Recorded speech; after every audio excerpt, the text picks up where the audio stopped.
Poison Pen by Genkai Fan. Chapter 26. Do Notice. Albus sat alone in his office at Hogwarts, staring at his cup of tea. Where had he gone so wrong?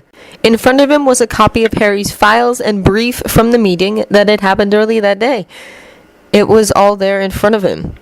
Every bit of information that he had somehow missed. He was supposed to uphold the laws he had helped create in the wizarding world. Instead, he was now the victim of those very same laws.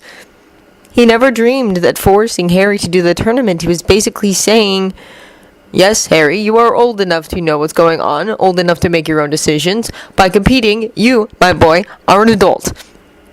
And Cornelius's ploy at trying to discredit Harry in that trial, trying him in front of the full Wizengamot as an adult. What was Cornelius thinking? Albus had been suspicious that Harry was up to something. He just couldn't figure out what. The boy never received any mail, as that owl of his was too noticeable. How did the boy do it? The wards really needed to be fine-tuned, but since Harry now refused to go back to his relatives, he could not clear the school. His only option was to force Harry to remain at Hogwarts. It wasn't safe for the boy outside of the school, and Sirius Black wasn't responsible enough to keep a 15-year-old boy in check. Merlin Sirius had never grown up himself, what with his stint in Azkaban. How could he be a proper guardian for a teenager when he needed a guardian himself? No, Harry was now lost to him. He would never regain the trust the lad once had in him. Or had he ever had it? Included in the file was a My Dealer's report. Severus had a lot to answer for. How could he have missed this? How did Harry submit to a healer? He never left the school that Albus knew of.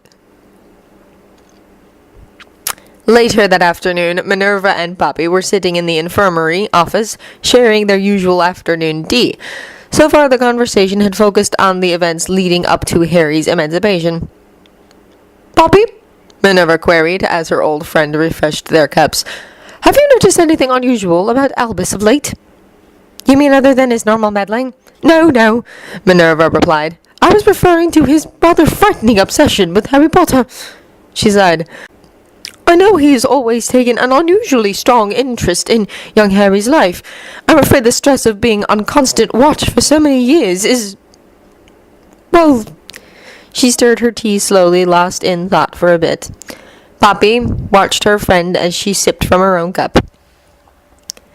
"Are you asking me if Albus is losing his ability to make rational decisions, Min?" There was a pause as Minerva collected her thoughts. "Yes, Poppy, I am. Lately he has become more and more adamant that he have total control over Mr. Potter's life." Minerva hesitated and then continued. "He has gone so far as to tell me that the wards will not be retuned because Mr. Potter must stay in Hogwarts if he's not going to be with his relatives. He used the argument that staying with Sirius was too dangerous. This even after Harry won his emancipation. Albus is at this moment holed up in his office looking for a way to regain the control of the boy." Minerva looked up at her old friend, tears shining in her eyes. "I'm afraid, Poppy, afraid his mind is buckling up with the strain, and there is nothing I could do to help him." Poppy leaned forward, placing a hand on her old friend's arm. "Don't fret, Min. I'll see to it he comes in for a mandatory physical this week. While he's in here, I'll be sure to check for stress and mental acumen as well." Minerva gave her a watery smile. "Thank you, Poppy. I'll be sending you the necessary paperwork so you can release your results if you find anything amiss." A weary Harry returned to Grimmauld Place after his meeting with the Goblin Keeper. The Keeper had informed them the best time to do the trial would be during the dark of the moon after the new year. Harry and Sirius, after due consideration, decided to have their Christmas fun, in spite of Dumbledore. They made hurried plans for fun, sun, and half-naked girls on some white sand beach. The bags were quickly packed and ready. Harry no longer needed anyone's permission, but he did let Lord Peter and Ragnarok know where he would be in case of an emergency. Their portkey was timed, and just as it activated to whisk them away, the fireplace in the parlor turned green. "Sirius? Hello? Harry? Anyone?" called Remus. "You need to get to Hogwarts for an emergency order meeting. Hello?" Rita Skeeter was in seventh heaven. She had followed Harry Potter to a meeting where he was emancipated, and the files she'd managed to get a quick look at.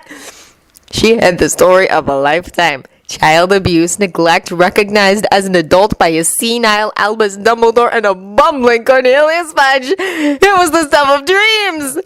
And that fool Dumbledore never suspected he carried his undoing in his very own pocket! His magic had masked her presence quite well. She quickly wrote out her article. The minister was at first reluctant to print anything that portrayed him in a bad light. However, when she pointed out that he had believed Dumbledore when he said the boy was fine with his relatives, and the fact that Headmaster had also stepped aside and let him try the boy, thereby giving his implied consent to the trial, a reluctant Cornelius had turned a lovely shade of green at reading her piece, but gave the go-ahead.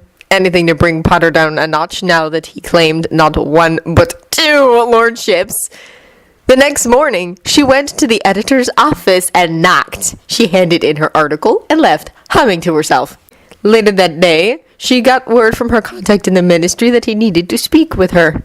In Hogsmeade, in a corner table at the Hog's Head, Rita met her contact, a fat little filing clerk in the DMLE that was disgruntled with how things were done. "You need to run, Rita," the clerk said. "The Potter's high-class barrister has filed paperwork for your arrest. Seems you violated the terms of your employment." "He can't do that," Rita hissed. "Yes, he can. Potter owns controlling shares of the Daily Prophet, and he has requested that all articles about him go through his barrister before printing. How you got into a closed meeting at Gringotts is beyond me, but I'm sure the goblins would like to know as well." But I have the minister's backing," Rita argued. "Old Fudge doesn't have any say. You violated your contract, Rita, and old Charlie is looking for ways to fire you. Best you lay low for your time. Heard Potter took off for the halls with that insane godfather of his, so he won't be around for you to snoop on." Rita shuddered as she paid her spy and left. This put a new wrinkle in her plans, she mused. The best way to hide would be in her bug form. Beware. As a beetle, she knew that the whole world was against her, between the many predators that ate beetles to the many humans that don't watch where they are stepping. She smiled. There was one place she could hide and still get a scoop. Lord Charles sat in a very cluttered office looking over at his friend. "Care for a drink while you are here, Peter?" "Don't mind if I do, Charles," smiled the barrister as he made himself comfortable. "She's a nasty bit of magic, isn't she? Of a Merlin's name did she get on the paper?" "She blackmailed her way in originally, and then I couldn't get rid of her, as she had the ear, so to speak, of our illustrious minister." Charles coughed the innuendo into one hand as he handed Peter a shot of fire whiskey with the other. "Anyway, she had a binding contract, one I could not break." "I see."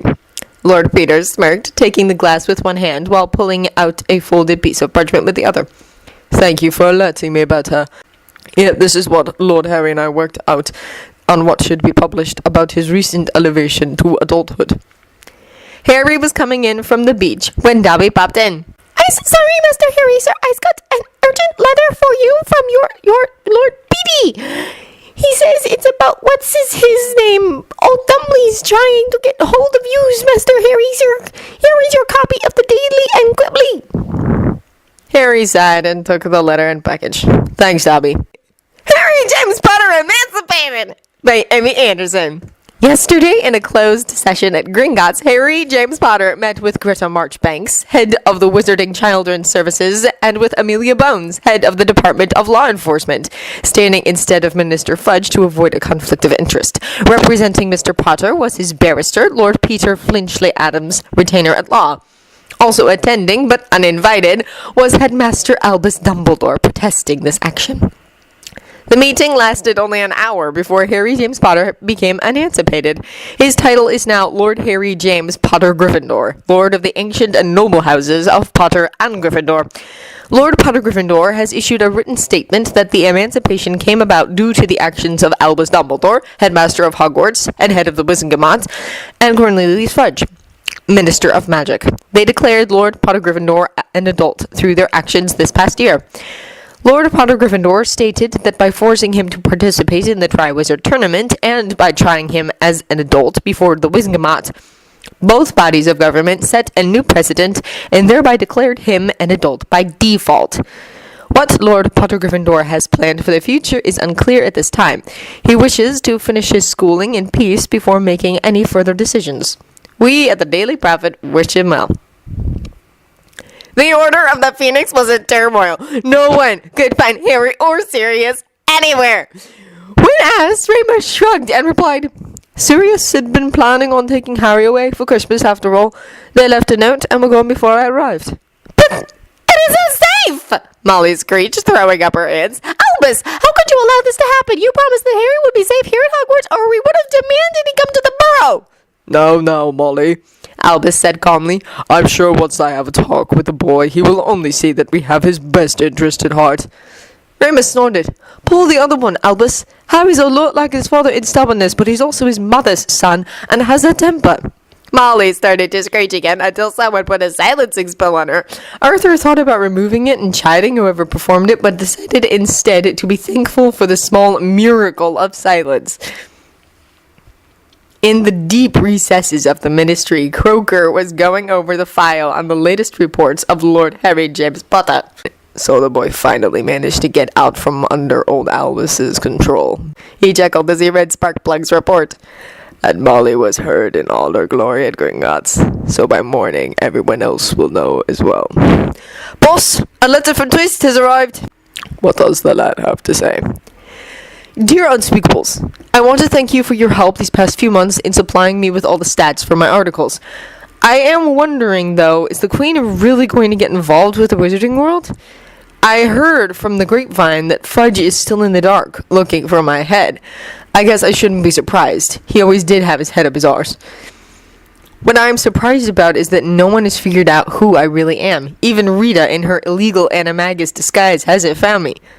Oh, didn't know that, did you? How I found out? I have my own sources. Potter has been very helpful in giving me detailed information as well. It seems no one really understands how disgruntled our golden boy really is.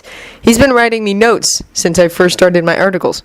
As for your offer of joining, I think I'll pass for the moment. I refuse to go near the Ministry while it is still headhunting. My head, to be honest. Well, I have to go. I am enjoying my Christmas hauls tremendously. Oliver. Croker laughed. How ingenious this lad really is. I wonder how long it'll take for the rest of my people to figure it out. In Little Hangleton, a scream of rage echoed off the stone walls as many dark-cloaked figures stepped back in fear. Rita found the perfect place to hide. Potter's trunk, which he left behind for the holiday. As she tried to wiggle her way into the trunk, eager to delve into the brat's secrets, a glass jar slammed down over her. She was caught! Buzzing her wings frantically, she tried desperately to escape, only to have a lid clamped firmly down, trapping her. As she peered out of the jar, she saw a distorted image of a house elf wearing what looked like a safari hat and khaki commando shirt and shorts. But, Bucky! Don't be caught, yous! Master